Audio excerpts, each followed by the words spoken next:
নামাজ কি জিনিস, নামাজ মানুষকে কিভাবে পরিবর্তন করে দেয়, নামাজ কিভাবে মানুষকে চেঞ্জ করে দেয়।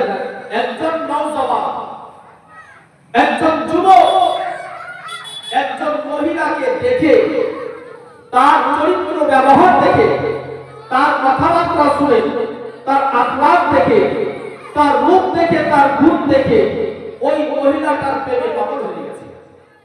একটু ধ্যান দিয়ে শুনলে নিজেকে পরিবর্তন করতে পারবেন ইনশাআল্লাহ। ওই মহিলা প্রেমে পাগল হয়ে গেছে। আজিজানে মহতারাম, ওই মহিলাটাকে মনে মনে সে ভীষণ ভালোবেসে ফেলেছে। কিতাবের কথা, দুনিয়াবি কোনো গল্প নয়, কিতাবের কথা এটা।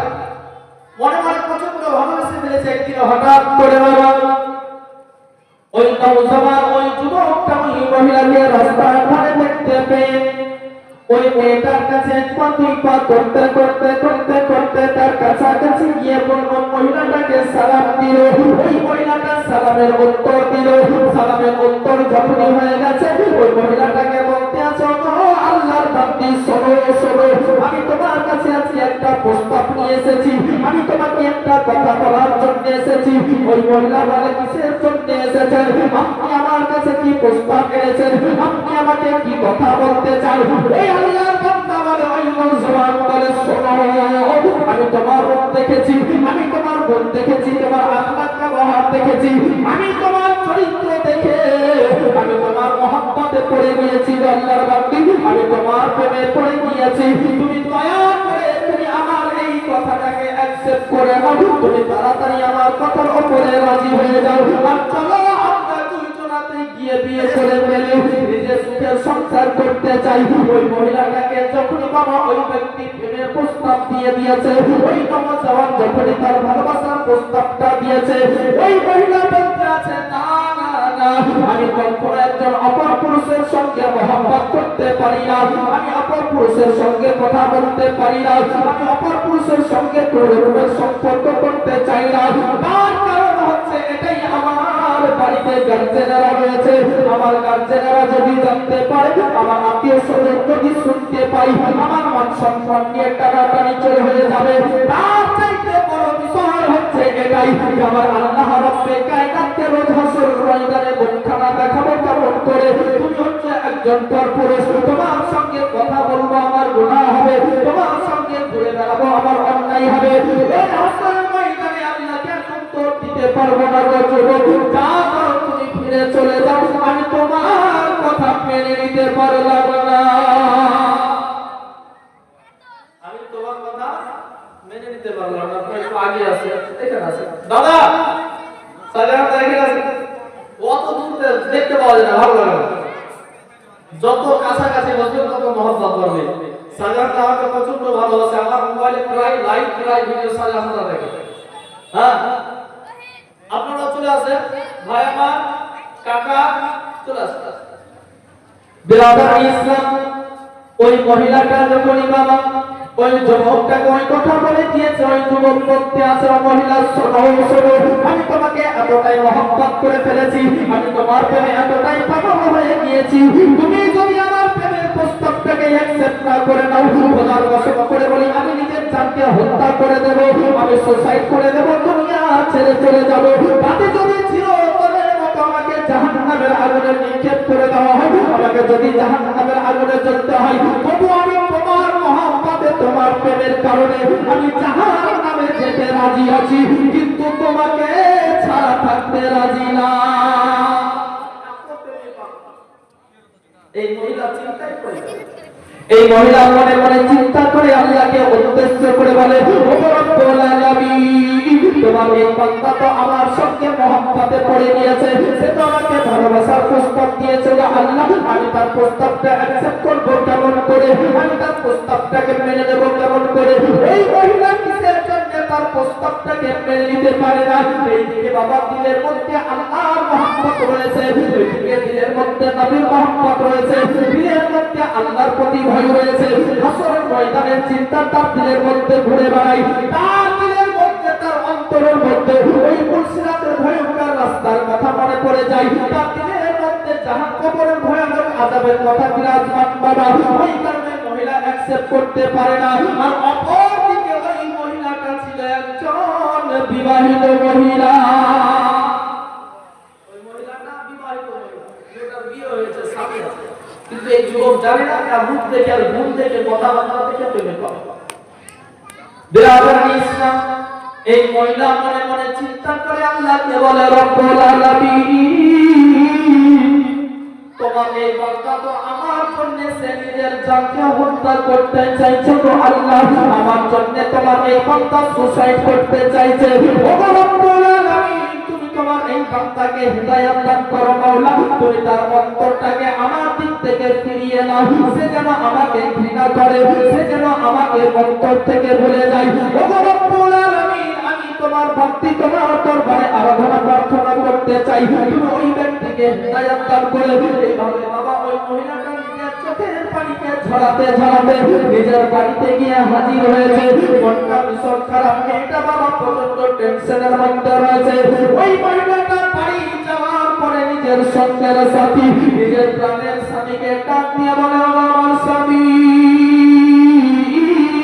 আজকে আমি আপনাকে একটা কথা বলতে চাই, আপনি যদি অনুমতি দেন আপনাকে একটা কথা বলতে চাই। ওই স্বামী বলতে আছে, বিবি রে, তুমি আমার স্ত্রী, তুমি কথা বলতে তো অনুমতির কি আছে, তুমি বলো তোমার যেটা মনের ইচ্ছা বাসনা, তুমি তাড়াতাড়ি বলে ফেলো। ওই মহিলাটার মাথাটাকে নত করে নিজের স্বামীকে বলতে আছে, আমার স্বামী, আজকে একজন যুবক আমাকে প্রেমের প্রস্তাব দিয়েছে, আজকে একজন যুবক আমাকে বিয়ের প্রস্তাব দিয়েছে গো স্বামী, বলুন না আমি ওই প্রস্তাব থেকে কি করে উদ্ধার পাই, আমি তো বড় টেনশনের মধ্যে পড়ে গিয়েছি। ওই যুবকটা বলেছে, আমাকে যদি না পাই, আমি যদি তার প্রেমের প্রস্তাবটা অ্যাকসেপ্ট না করে নিই, আমি যদি তার ভালোবাসার প্রস্তাবটা অ্যাকসেপ্ট না করে নিই, আমি যদি তার বিয়ের প্রস্তাবটাকে কবুল না করে নিই, সে আমার জন্য নিজের জানকে সুসাইড করে দেবে, আমার জন্য নিজের জানকে হারিয়ে দেবে গো স্বামী। এই বিষয় নিয়ে আমি বড় টেনশনের মধ্যে পড়ে আছি, আমি বড় চিন্তার মধ্যে পড়ে গিয়েছি গো স্বামী। আপনি দয়া করে আমাকে একটুকু যুক্তি দিন, আপনি আমার একটু টেনশনটা কমিয়ে দিন, কি এমন কাজ করলে ওই ব্যক্তির জানটাও বেঁচে যাবে আর আমিও তার হাত থেকে রেহাই পেয়ে যাব। একটা যুক্তি দেন, কি এমন কাজ করলে ওই যুবকটারও জান বাঁচবে আর আমিও ওই যুবকের কাছ থেকে বেঁচে যাব। বেরাদার ইসলাম স্বামীর কাছে যুক্তি চাইল, তার স্বামী স্ত্রীর মুখ থেকে এই সমস্ত কথাগুলো শোনার পরে বাবা ও তার স্বামী মুস্কুরিয়া হাসতে আরম্ভ করেছে, মুচকি হাসতে আরম্ভ করেছে। তার স্বামী বলতে আছে, বিবি শোনো শোনো, এই বিপদ থেকে উদ্ধার হওয়ার জন্য তুমি এত টেনশনের মধ্যে রয়েছো, ওই যুবকের কাছ থেকে বাঁচার জন্য তুমি এত টেনশন করতে আছো বিবি, এটা তো সামান্য একটা ব্যাপার, আমি তোমাকে কেবল মাত্র একটা অপশন দিয়ে দিচ্ছি, দেখবে ইনশাআল্লাহ ওই অপশনের উপরে যদি আমল করে তাহলে নিশ্চয় ওই যুবকের জানটা বেঁচে যাবে আর তুমিও সেই যুবকের হাত থেকে রেহাই পেয়ে যাবে। স্বামীকে যুক্তি দিচ্ছে বিবি, বলে বিবি শোনো, তুমি এক কাজ করো, তুমি ওই যুবকের কথাতে তুমি রাজি হয়ে যাও, ওই যুবক তোমাকে বিয়ের প্রস্তাব দিয়েছে, তুমি তার প্রস্তাবকে মেনে নাও, তুমি যাও গিয়ে যুবককে বলো, হে যুবক যাও, আমি তোমার প্রস্তাবে রাজি আছি। জোরে বলেন সুবহানাল্লাহ।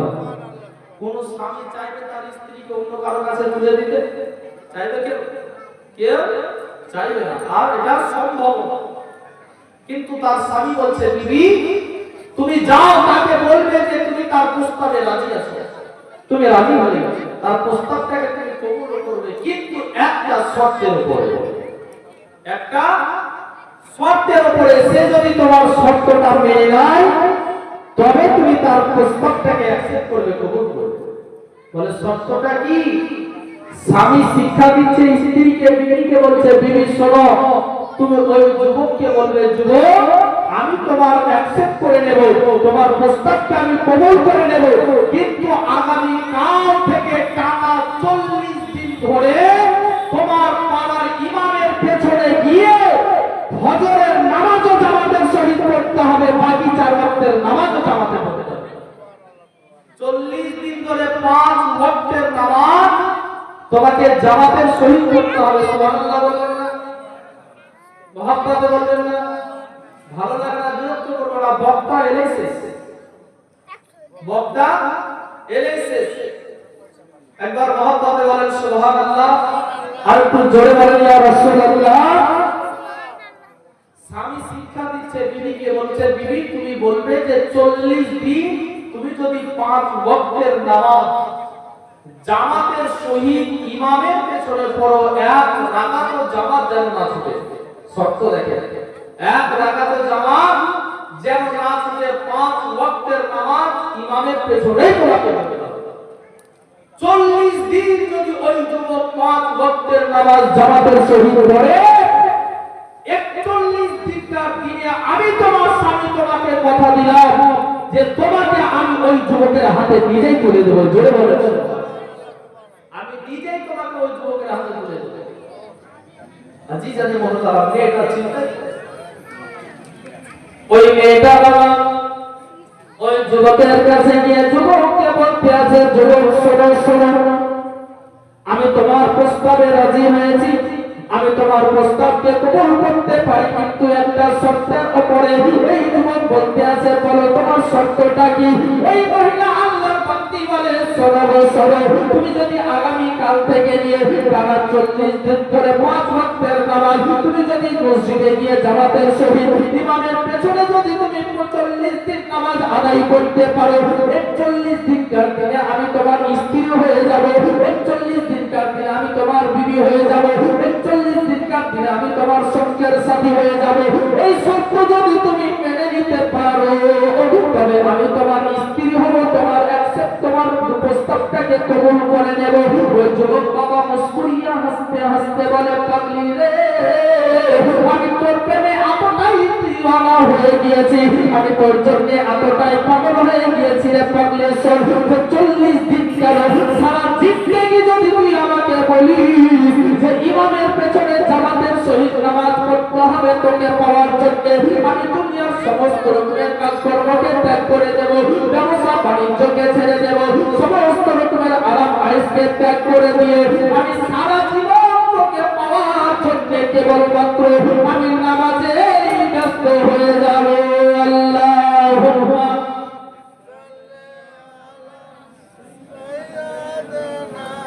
দরুদ পড়তে কষ্ট হয়েছে না, লজ্জা লাগছে? অকপরের সম্পত্তি আপনি কেড়ে নেয় না, দোষ ওদের নয়, দোষ আমাদের। মুসলমানদের মধ্যে একতা নয়, ভাই ভাইকে চিনে না, বাপ বেটাকে চিনে না, বেটা বাপকে চিনে না। মুসলমানদের মধ্যে একতা নাই বলে আজকে মুসলমানদের নিজস্ব সম্পত্তিকে কেড়ে নিচ্ছে। দরুদ পড়তে কেন এত কষ্ট? দরুদ সম্পর্কে আল্লাহ রাসূল বলেছে, যে ব্যক্তি মহব্বতে আমার উপরে দরুদ পড়বে, রোজ হাসরের ময়দানে ওই ব্যক্তিকে আমি আমার রহমতের চাদরের তলাতে ভরে দেব। জোরে বলুন সুবহানাল্লাহ। তার থেকে বহু বড় লোক নালাই ভালো ছিল। মদিনা মোড়ের লোকের আওয়াজ যে এরকম হবে না ভাবার কথা না। কেবল তো জালসা শুরু হলো, শুনতে যদি এরকম অবস্থা হয় তাহলে শেষ পর্যন্ত কি হবে? আমার ওস্তাদ হুজুর মরহুম কবি মুফতি জিয়াউল মুস্তাফা একটা খুব দামি কথা বলতেন, এই জালসা মিলাদের দর্শককে কেন্দ্র করে খুব দামি কথা বলতেন। হুজুর বলতেন যে যখনই বাজে রাত 9টা তখনই দর্শকের মূল হয়ে যায় চটা। বলে এবার সিরিলি নিয়ে বলবি যে চটা 9টা করা চলবে না, বলে এবার সিরিলি নিয়ে টানাটা। সিরিলি সে বিরিয়ানি হোক, পোলাও হোক, আর খিচুড়ি হোক, আর খুরমা হোক, আর বাতাসা হোক, তখন সিরিলির পাওয়ার চলবে, মৌলবীদের কথা আর কানে ঢুকবে। মহব্বতে বলেন সুবহানাল্লাহ, আর একটু জোরে বলেন ইয়া রাসূলুল্লাহ। সাল্লাল্লাহু সাল্লাম গো আমার দরুদ সালাম গো আমার গো নবী মুস্তাফা, তোমরা যদি যাও গো মদিনায়, সাল্লাল্লাহু সাল্লাম গো আমার দরুদ সালাম গো আমার গো নবী মুস্তাফা, তোমরা যদি যাও গো মদিনায়, কে মদিনা শরীফের মাটি,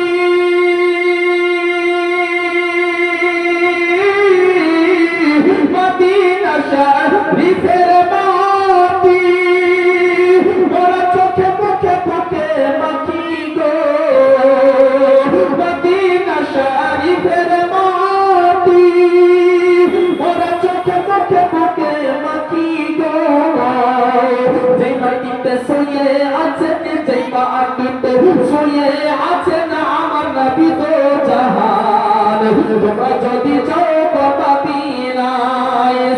সালাতু সালাম গো আমার দরুদ সালাম গো আমার প্রিয় নবী মুস্তাফা তোমরা যদি যাও গো মদিনা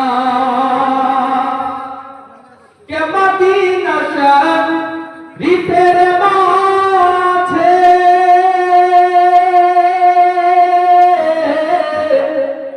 মদিনা শরীফের মাঝে স্বর্গের একটি মিম্বার আছে গো মদিনা শরীফের মাঝে স্বর্গের একটি মিম্বার আছে গো যে মিম্বারে খুতবা দিতেন যে মিম্বারে খুতবা দিতেন আমার নবী দো জাহান তোমরা যদি যাও গো মদিনায় সালাতু সালাম গো আমার দরুদ সালাম গো আমার প্রিয় নবী মুস্তাফা তোমরা যদি যাও গো মদিনা ও আমার আম্মাজানরা বলতে চাইছিলাম বাবা ওই মহিলাটাকে যুবক বলতে আছে শোনো শোনো তোমার জন্য সারা জিন্দেগি যদি আমাকে নামাজের মধ্যে অতিবাহিত করতে হয় তবু আমি তোমাকে পাওয়ার জন্য প্রস্তুত রয়েছি বাবা এই শর্তের উপরে ওই ব্যক্তি ওই নওজওয়ান তার পরের দিন থেকে বাবা নামাজ পড়া আরম্ভ করে দিল নামাজ মানুষকে কিভাবে পরিবর্তন করে দেয় নামাজ মানুষকে কিভাবে চেঞ্জ করে দেয় রে বাবা ওই ব্যক্তি বাবা একদিন দুই দিন এক সপ্তাহ দুই সপ্তাহ করতে করতে করতে করতে 40টা দিন ইমামের পেছনে 5 ওয়াক্তের নামাজ জামাতে সহিহ বাবা আদায় করেছে ওই ব্যক্তি বাবা নামাজের প্রতি এতটাই মহব্বত বেড়ে গিয়েছে যে নামাজের প্রতি এতটাই ভালোবাসা বেড়ে গিয়েছে ওই ব্যক্তি 40 দিন ধরে নামাজ পড়তে এত মহব্বতে নামাজ পড়েছে আল্লাহকে রাজি ও খুশি করার জন্য যে ব্যক্তি নামাজ পড়েছে সেই ব্যক্তি 40 দিন ধরে বাবা নামাজ পড়তে ওই মহিলার কথা পর্যন্ত ভুলে গিয়েছে জোরে বলে আরে নামাজ পড়িয়েন না তারপরে হিসাব আপনি এই বলে যাবে না নামাজ পড়েন না সুবহানাল্লাহ বলেন আরে নামাজ পড়বেন নামাজ পড়ার নাকি আলাদা হবে সুবহানাল্লাহ বলবেন সুবহানাল্লাহ নাকি আলাদা হবে হ্যাঁ আমরা জানি যতটুকু যে মানুষের কাছ থেকে রূপ বের করা সহজ কিন্তু রুপিয়া বের করা খুব কঠিন কিন্তু এখন বর্তমান সময় দেখছি যে রুপিয়া মানুষ দিয়ে দেয় কিন্তু মানুষের কাছ থেকে এখন সুবহানাল্লাহ বের করা খুব কঠিন হয়ে যায় মহব্বতে বলেন সুবহানাল্লাহ একবার জোরে বলেন তো লব্বাইক ইয়া রাসূলুল্লাহ লব্বাইক ইয়া রাসূলুল্লাহ আরো জোরে বলেন লব্বাইক ইয়া রাসূলুল্লাহ লব্বাইক ইয়া রাসূলুল্লাহ ওই যুবক 40 দিন নামাজ পড়তে ওই প্রেম ভালোবাসার কথা সব ভুলে গেছে সব ভুলে গেছে আল্লাহ কি না করতে পারে আল্লাহ বলে তো কেউ আছে জি আল্লাহ বলে তো কেউ আছে আল্লাহ তার মনটাকে পরিবর্তন করে দিয়েছে তার দিলটাকে পরিবর্তন করে দিয়েছে খোদার কসম করে বলি বাবা কিতাবের লেখক কিতাবের মধ্যে লিখতে আছেন কিতাবের লেখক বর্ণনা করতে আছে 40 দিন অতিবাহিত হয়ে গেল এইবারে বাবা যেদিন 41 দিন হয়ে গিয়েছে ওই মহিলাটার কথা দিয়েছিল 41 দিন তার দিনে আমি তোমাকে বিবাহ করে নেব আমি তোমাকে বিবাহ করে তোমার স্ত্রী হয়ে যাব তুমি আমার স্বামী হয়ে যাবে ওই মহিলাটা যে বাবা ওয়াদা করেছিল ওই মহিলাটা ওয়াদা পূর্ণ করার জন্য নিজের সঙ্গের সাথীকে অর্থাৎ নিজের স্বামীকে সঙ্গে করে নিয়ে যাচ্ছে নিজের স্বামীকে সঙ্গে করে নিয়ে যাচ্ছে ওই যুবকের কাছে আর ওই যুবক তার স্বামী কথা দিয়েছিল স্ত্রীকে বিবিরে সে যদি তোমার শর্ত মেনে নাই আমি তোমার স্বামী হয়ে তোমাকে ওই যুবকের হাতে নিয়ে তুলে দেব নিজের স্ত্রীকে তার হাতে তুলে দেওয়ার জন্য চলে যাচ্ছে ওই মহিলাটা বাবা ওই যুবকটাকে বিয়ে করার জন্য চলে যাচ্ছে আল্লাহর কি মহিমা দেখুন আল্লাহ মানুষকে কিভাবে পরিবর্তন করে দেয় নামাজ মানুষকে কিভাবে বাবা চেঞ্জ করে দেয় 41 দিনকার দিনে এরা স্বামী স্ত্রীতে চলে যাচ্ছে স্বামী যাচ্ছে স্ত্রীকে অপরের হাতে তুলে দেওয়ার জন্য স্ত্রী যাচ্ছে অপরের স্ত্রী হওয়ার জন্য আল্লাহর কি মহিমা আল্লাহ কি না করতে পারে রে বাবা ওই যুবকের কাছাকাছি যখন হয়ে গিয়েছে এই মহিলাটা বাবা যুবকের কাছে গিয়ে যুবককে যখন সালাম দিয়েছে যুবককে বলতে আছে আসসালামু আলাইকুম ওয়া রাহমাতুল্লাহ ওই যুবকটা বাবা সালামের উত্তর দিয়েছে আর সালামের উত্তর দেওয়ার যাওয়ার সঙ্গে সঙ্গে যখন বাবা ওই মহিলাটার দিকে তার দৃষ্টি চলে গিয়েছে, ওই মেয়েটার দিকে যখন তার চক্ষু চলে গিয়েছে, কিতাবের রাইটার লিখতে আছে রে বাবা, সঙ্গে সঙ্গে ওই যুবক ওই মহিলার দিক থেকে চোখটাকে ফিরিয়ে নিয়েছে। জোরে বলবেন না?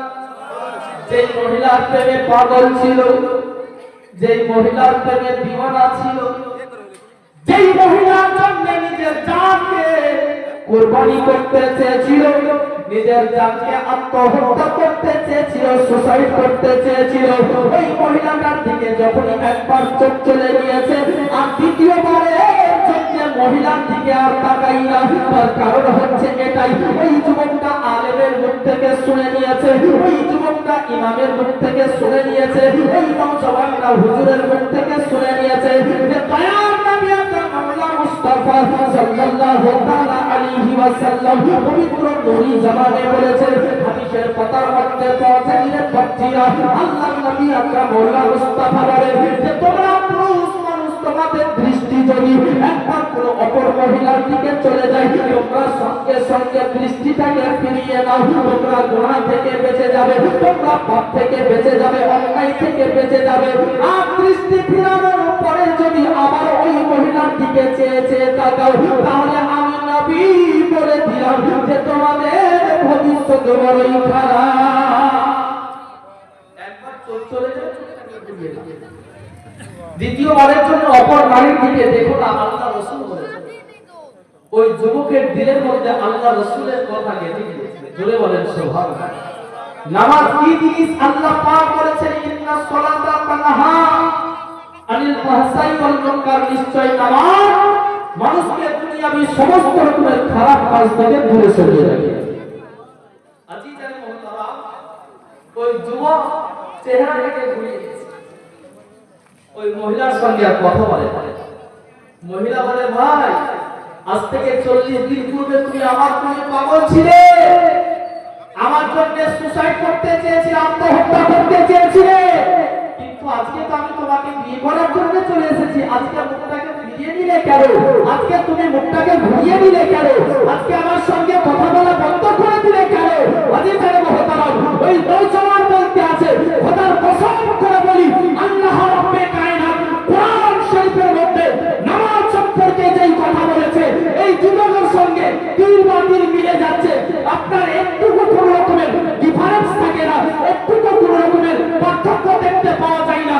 আল্লাহ পাক বলেছে নিশ্চয়ই নামাজ নামাজীদেরকে দুনিয়ার সমস্ত রকমের খারাপ কাজ থেকে বাঁচিয়ে রাখে। ওই যুবক উত্তরে বলতে আছে, মহিলা শোনো, তখন তোমাকে ভালোবাসতে চেয়েছিলাম, তখন তোমার সঙ্গে সম্পর্কে জড়িত হতে চেয়েছিলাম, তখন তোমাকে আমি প্রস্তাব দিয়েছিলাম, তখন তুমি আমার কাছে একজন অপর নারী ছিলে, আমি তোমার কাছে পরপুরুষ ছিলাম, তখন তোমার সঙ্গে কথা বলেছি, তখন তোমার সঙ্গে দেখা করেছি, তখন আমার জন্য গুনাহ হয়েছে। আল্লাহ রাব্বে কায়নাত আমার আমলনামায় গুনাহ লিখে রেখেছেন। এই মহিলা শোনো, আমি নতুন করে তোমার সঙ্গে আর কথাবার্তা বলে আমি গুনাহ খাতা ভারী করতে চাই না, তোমার সঙ্গে সম্পর্ক করে আমি গুনাহ খাতা ভারী করতে চাই না। শোনো, আল্লাহ পাক আমাকে কি করে পরিবর্তন করেছে আল্লাহু আলাম, আল্লাহ পাক ছাড়া কেউ বলতে পারে না। কিন্তু এটা শোনো যে আমি যেই দিন থেকে নামাজ পড়তে আরম্ভ করেছি, সেই দিন থেকে এক এক করে আমার অন্তর থেকে, আমার অন্তরের মধ্যে, আমার দিলের মধ্যে যেই সমস্ত খারাপ চিন্তা ভাবনাগুলো ছিল, সেগুলো আস্তে আস্তে হালকা হালকা করে, একটু একটু করে, একটা একটা করে আমার অন্তর থেকে বেরিয়ে যেতে আরম্ভ করেছে। জোরে বলেন সুবহানাল্লাহ, সুবহানাল্লাহ। যত রকমের খারাপ চিন্তা ভাবনা ছিল আমার অন্তর থেকে সব বেরিয়ে গেছে। অতএব শোনো, তখন তোমার সঙ্গে কোনো সম্পর্ক ছিল না, তোমাকে প্রস্তাব দিয়েছিলাম, তখন তোমার প্রেমে আমি পাগল ছিলাম, কিন্তু তুমি আমার চরম উপকার করেছো।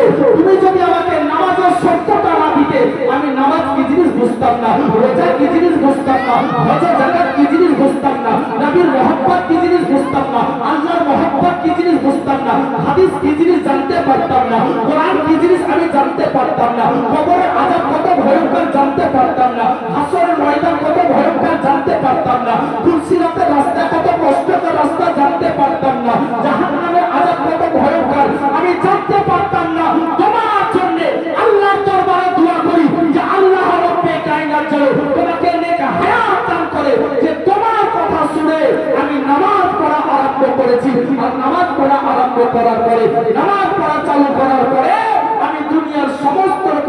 খারাপ কাজকে ত্যাগ করে দিয়েছে। সুবহানাল্লাহ সুবহানাল্লাহ।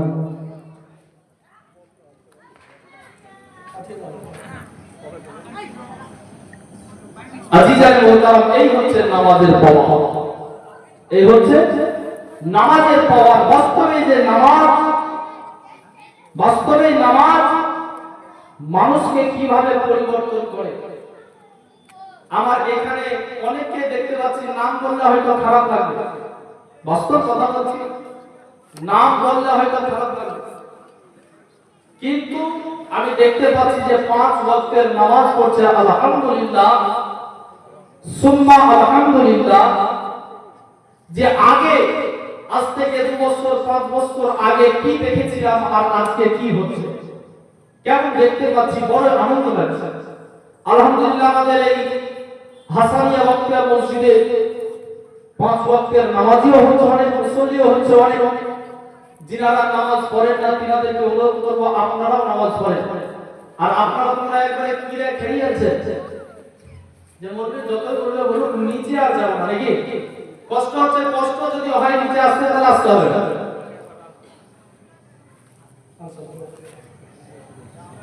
সুবহানাল্লাহ। আমার সময় ধরে যাচ্ছে, সেদিকে বক্তা করে হাজির হয়ে যাবে, বক্তা এসে বক্তা হাজির হয়ে যাবে। এখন আমি একটা অভ্যাস শুরু করে দিয়েছি, বুঝলেন, জালসা মিলাদে বেশি কথা লাভ নাই। হ্যাঁ, বাস্তব কথা বলবো, মিলাদ করতে গিয়ে 8 ঘন্টা বললেও 1000 টাকা দিয়ে, 1 ঘন্টা বললেও 1000 টাকা দিয়ে, যত কম করা তত ভালো, টাকা দরকার নেই। এখনকার বর্তমান যুগে জালসা করে কিছু উপকার হোক আর না হোক, বক্তাদের সংসার চালাবার দায়িত্ব আমরা নিয়ে নিয়েছি। এই উপকারটাই হচ্ছে আলেম ওলামাদের, এই উপকারটাই হচ্ছে, বাকি উপকার আমাদের কিছু হয় না। জালসা শুনছি মনে হচ্ছে না, কাল থেকে নামাজ পড়ব, কাল থেকে এটা করবো, ওগুলো ত্যাগ করে দেবো, ছেড়ে দেবো। আবার সিজনি পেটে গিয়ে হজম হওয়ার আগে বলতে কথা শেষ, কিছু না। একবার মহব্বতে জোরে বলেন সুবহানাল্লাহ সুবহানাল্লাহ। কাকা আমার একটু নেওয়া আছে, নিচে বসে, ভালো লাগবে, বক্তা আসছে, সুবহানাল্লাহ। আপনাদের মহব্বতে সুদূর দক্ষিণ দিনাজপুর থেকে বক্তা চলে এসেছে, ইনশাআল্লাহ 2-5 মিনিটের মধ্যে স্টেজে আসবে, তৈরি হচ্ছে। একটু আগে আসে একটা বাংলা নাতে রাসূল শুনে, একবার মহব্বতে জোরে বলেন সুবহানাল্লাহ সুবহানাল্লাহ সুবহানাল্লাহ। ইয়া রাসূলুল্লাহ ইয়া রাসূলুল্লাহ। হাত দিয়ে বলেন ইয়া রাসূলুল্লাহ। ইয়া রাসূলুল্লাহ। ঝড় ঝড় ঝড় রহমত ঝরে, সুবহানাল্লাহ। কে ঝড় ঝড় ঝড় রহমত ঝরে, সুবহে সাদিকের ভোরে, কে ঝড় ঝড় ঝড় রহমত ঝরে, সুবহে সাদিকের ভোরে। পঞ্চে মরে কবুতর এলো খোদার পয়গম্বর, পঞ্চে মরে কবুতর এলো খোদার পয়গম্বর, মায়া মে নারী ঘরে। একটু নবীর মহব্বতে বলেন সুবহানাল্লাহ সুবহানাল্লাহ। মুসলমান এখন আর ঘুমিয়ে থাকতে হবে না, ঘুম থেকে জাগতে হবে আমাদের। বর্তমান দেশের অবস্থা খুব খারাপ। আজকে আরামে শান্তিতে হয়তো নামাজ পড়তে পারছি, কালকে যে মসজিদের মেন গেটে তালা পড়বে না তার কোনো গ্যারান্টি নেই। বাস্তব কথা বলছি, কালকে মসজিদ মাদ্রাসায় যে তালা পড়বে না তার কোনো গ্যারান্টি নেই। একটু মহব্বতে সুবহানাল্লাহ বলেন, আর একটু জোরে বলেন মহব্বতে বলেন ইয়া রাসূলুল্লাহ। ঝড় ঝড় রহমত ঝরে, সুবহে সাদিকের ভোরে, বলছে মরে কবুতর এলো খোদার পয়গম্বর, বলছে মরে কবুতর এলো খোদার পয়গম্বর, মায়া মে নারী ঘরে। বলছে মরে কবুতর এলো খোদার পয়গম্বর, মায়া মে নারী ঘরে। মহব্বত বলেন সুবহানাল্লাহ। জানি যে আপনারা সুবহানাল্লাহ বললেন না, ভাইকে হায়া করে নিয়ে আসে সুবহানাল্লাহ। আপনারা সন্ধ্যা থেকে এতক্ষণ পর্যন্ত যতবার সুবহানাল্লাহ না বলেছেন, 5 মিনিট ততবার সুবহানাল্লাহ। নবীর মহব্বত বলেন ইয়া রাসূলুল্লাহ। জানি চেহারা থেকে, জানি চেহারা থেকে নূরের ঝিলিক মারে, আর হাসিলে যেন মুক্তা ঝরে। জানি চেহারা থেকে নূরের ঝিলিক মারে, হাসিলে যেন মুক্তা ঝরে। তাই বলছে নবীর দাদা কি রূপ দিল মোর খোদা, তাই বলছে নবীর দাদা কি রূপ দিল মোর খোদা, তার যেই দেখে সেই হয়ে যায় নবীর প্রেমে ফিদা। ঝড় ঝড় ঝড় রহমত ঝরে সুবহ সাদি কে রভণে পঞ্চমণে কবুতর এলো খোদার पैगंबर পঞ্চমণে কবুতর এলো খোদার पैगंबर মায়া মে নারী আমার বিষয় ছিল বললেন যে বিষয় আমাকে দেওয়া হয়েছিল বিষয়ের উপরে আলোচনা হবে কিন্তু দেখলাম যে ওটার চাইতে জরুরি নামাজ সম্পর্কে আলোচনা কারণ নামাজ প্রত্যেকটা মুসলমান নরনারীর জন্য ফরজ আমার আজকে জালসায় একটু বড় বিষয় ছিল হজ এবং যাকাত সম্পর্কে হজ যাকাতের চাইতে শতগুণ গুরুত্ব হচ্ছে এই নামাজ বিরাদার ইসলাম যারা ধনী ব্যক্তি মেলা জায়গা মেলা এলাকা ঘুরে দেখলাম আমাদের রানীনগরের মতো কম হাজি কোনো জায়গাতে পেলাম হাজির অভাব আমাদের রানীনগরে আছে মানে এলাকার মধ্যে যত গরিব গ্রাম হচ্ছে এই রানীনগর ঠিক আছে যত গরিব গ্রাম হচ্ছে এই রানীনগর মানে রানীনগরের মধ্যে হজ করার মতো বান্দা খুব কমই আছে তাহলে গরিব নয় বেশি বিরাদার ইসলাম যেই ব্যক্তির উপরে হজ করা ফরজ জীবনে একবার হজ করা ফরজ ধনী ব্যক্তির জন্য গৃহস্থ ব্যক্তির জন্য জীবনে একবার হজ করা ফরজ জীবনে একবার হজ করতেই হবে না করলে সে গুনাহগার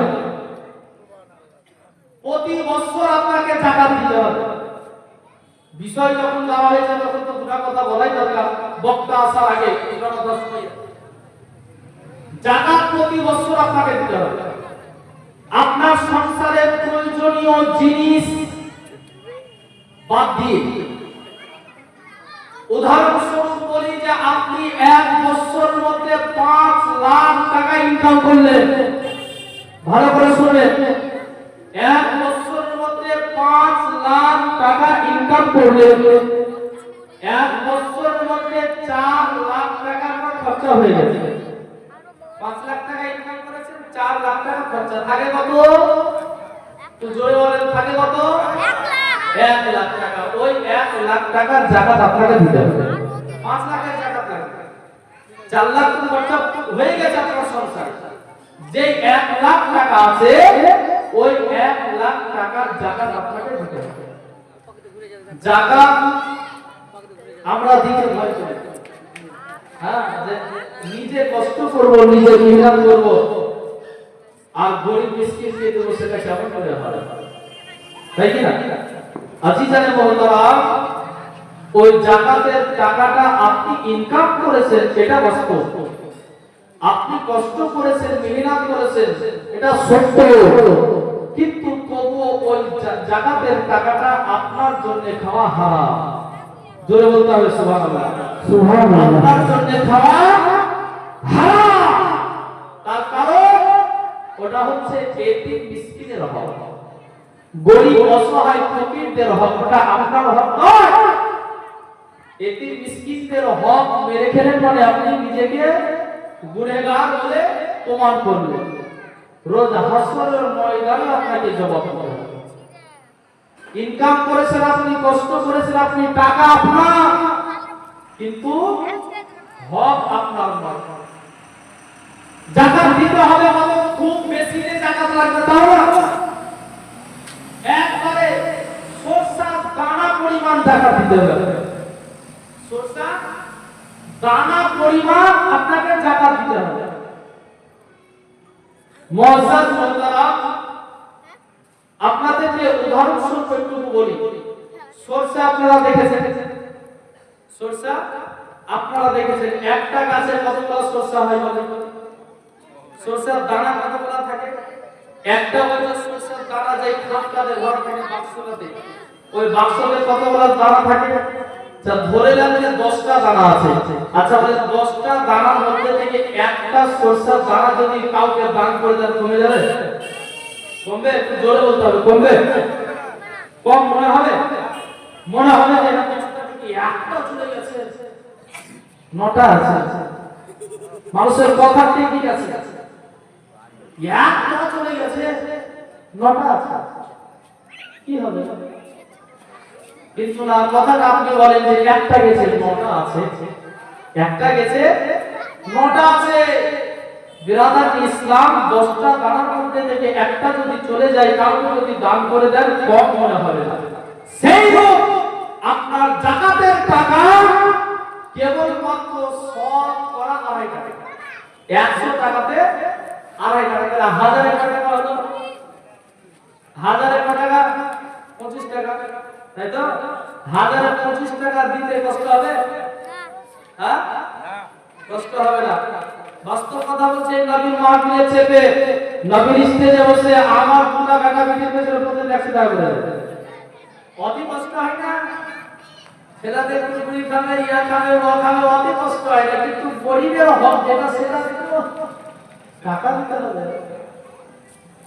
আমি কষ্ট করেছি, রসুলকে দেব। মুসলমান যারা ধনী ব্যক্তি, যাদের জন্য যাকাত দেওয়া জরুরি। নামাজে আপনার ইসলামের 5টা স্তম্ভ, খুঁটি কটা? 5টা। নামাজ, রোজা, হজ, যাকাত আর কালেমা। মুসলমান হওয়ার জন্য এই 5টা শর্ত। মুসলমান হওয়ার জন্য এই 5টা শর্ত। দুনিয়ার দিকে লক্ষ্য করে দেখেন, এমন মুসলমান আছে যে 5 ওয়াক্তের নামাজ তো নামাজ, জুম্মার নামাজ পর্যন্ত যায় না, ঈদের নামাজ পর্যন্ত যায় না। আচ্ছা বলেন, ওরা কি বাস্তবে মুসলমান? ওরা কি বাস্তবে মুসলমান? বিরাদার ইসলাম কিতাবের মধ্যে বলা হয়েছে, হাদিসের মধ্যে এসেছে যে কোন মুসলমান যদি বিনা কারণে ইচ্ছাকৃতভাবে পর পর 3টা জুম্মার নামাজকে ত্যাগ করে দেয়, ওই ব্যক্তি মুসলমান থেকে বাতিল হয়ে যেতে পারে। ওই ব্যক্তি মুসলমান থেকে বাতিল হয়ে যেতে পারে। আচ্ছা বলেন, যারা যুগ ধরে জুম্মা পড়ানো ওরা মুসলমান? ওদের উপর আবার ফতোয়া দেন, দেখেন কি অবস্থা। আমরা মানুষ আজ পর্যন্ত কত বোকা, একটুকু প্রমাণ করিয়ে দিই। আমরা যে কত বোকা, কত বড় যে পাগল, তার প্রমাণ একটু করিয়ে দিই আপনাদের। আচ্ছা বলেন, এখানে এতগুলো লোক বসে আছে, এতগুলো লোক বসে আছে, আমার মতো কর্মী যদি এখন কাউকে লক্ষ্য করে বলি, আমার ইসমাইল কাকাকে ধরলাম, আমার ইসমাইল কাকাকে যদি বলি বারে বাঘের বাচ্চা, বাহ, ও রাগ করবে না? খুশি হবে? হ্যাঁ, একটু জোরে সারা দেন। রাগ করবে না? খুশি হবে? খুশি হবে। আর যদি বারে জানোয়ারের বাচ্চা, বাহ, খুশি হবে? জোরে বলেন না, খুশি হবে? তো জোরে সারা দেন। ইসমাইল কাকা ঝগড়া করবে আমার সাথে, রাগ করবে না? খুশি হবে? রাগ করবে। আমাকে বললেও আমিও রাগ করব, আমার বাপকে বললে আমার বাপও রাগ করবে, ভাইকে বললে ভাইও রাগ করবে। ইসমাইল কাকার নামটা হয়তো দিলাম, ইসমাইল কাকার সাথে আমার অনেক রকমের মহব্বত আছে। বিরাদার ইসলাম। আচ্ছা বলেন যে বাঘটা কি? মানুষ, জিন, ফেরেশতা, পরী না জানোয়ার? বাঘটা তো জানোয়ার। ডালিমদা, বাঘটা তো একটা জানোয়ার, ছাগল হচ্ছে একটা জানোয়ার, বাঘ হচ্ছে একটা জানোয়ার, কুকুর হচ্ছে একটা জানোয়ার, শিয়াল হচ্ছে একটা জানোয়ার। এটা তো জীব জীব করবে জানোয়ার। তাহলে আপনাকে আমাকে বাঘের বাচ্চা বলে আমরা আনন্দ পাই, আর জানোয়ার বাচ্চা বলে কষ্ট হয়। কিন্তু আমরা কত বড় পাগল, এটা ভাবি না যে ওই বাঘটাই হচ্ছে জানোয়ার, ওই বাঘটাই যে জানোয়ার, এটা আমরা ধ্যানে রাখি না, বিরেতে রাখি না। এত বড় পাগল, এত বড় বোকা হচ্ছে আমরা। আজিজানে মোহতারাম, একটু নবীর মহব্বতের দিকে আসুন। দুনিয়াতে নামাজ, রোজা, হজ, যাকাত, দান, খায়রাত, ফিতরা, ইয়া ওয়া হামদান সবই বাদ যদি নবীর মহব্বত না থাকে, যদি নবীর মহব্বত না থাকে। আমরা নবীর মহব্বত করি, আমরা সুন্নি মুসলমান। আলহামদুলিল্লাহ, আজকে জালসাতে আমার ফজলুদের জন্য খাস করে দোয়া হবে। একটি খুশির সংবাদ আছে, আমি শুনেছি, আমি জানি যে আমার দাদু ফজলুর রহমান, আলহামদুলিল্লাহ, আল্লাহ পাক যদি হায়াতে বাঁচিয়ে রাখেন, এই বছর তিনি হজ করতে যাবে। সকলে বলেন আলহামদুলিল্লাহ, একটু জোরে বলেন আলহামদুলিল্লাহ। আলহামদুলিল্লাহ। আল্লাহ পাক যেন তিনাকে সুস্থ সুস্থভাবে সুস্থ শরীরে হজ করার তৌফিক দান করেন বলে আল্লাহুম্মা আমিন। বেরাদার ইসলাম একটু নবীর মহব্বতের কথা শুনে আমরা মানুষ আজও কত পাগল। আমরা নবীর উপরে দরুদ পড়ি, নামাজের মধ্যে নবীর উপরে দরুদ পড়ি। যে কোনো মাযহাবের লোক, কোনো মাযহাবের নাম নিয়ে বলছি, প্রত্যেকটা মাযহাবের লোক নবীর উপরে দরুদ পড়ে। নবীর উপরে দরুদ না পড়লে আর নামাজই হয় না। নামাজে আত্তাহিয়াত করতে হয়, আত্তাহিয়াত না পড়লে নামাজ হবে না। ছোট বাচ্চা ছেলে তো এই ফতোয়াটা দেয়, যে বাপের কাছে জিন্দগিতে নামাজও পড়েনি ও ফতোয়া দেয় যে আত্তাহিয়াত তো পড়তেই হয়, না পড়লে নামাজ হবে কি করে? দেখি কেন ভাই, হ্যাঁ কেন ভাই বুঝতে পেরেছে। আত্তাহিয়াত না পড়লে নামাজ হবে না। আত্তাহিয়াতের মধ্যে নবীর প্রতি দরুদ ভরা আছে, সালাম ভরা। আজিজানে মুহতারাম, নবীর প্রতি সালাম জালসাতে আমরা ঝুম ঝুম করে জোরে জোরে দরুদ পড়ি, সালাম করি। এতে কিছু মানুষের আপত্তি আছে, পরে সে পড়বে, তাতে আমাদের কোনো অসুবিধা নেই, তাই কি না? আমরা কিতাবে পেয়েছি, হাদিসে পেয়েছি যে জায়েজ আছে বলে আমরা পড়ছি। যখন দেখবো যে যে হাদিসটা জায়েজ বলেছে এর চাইতে আরো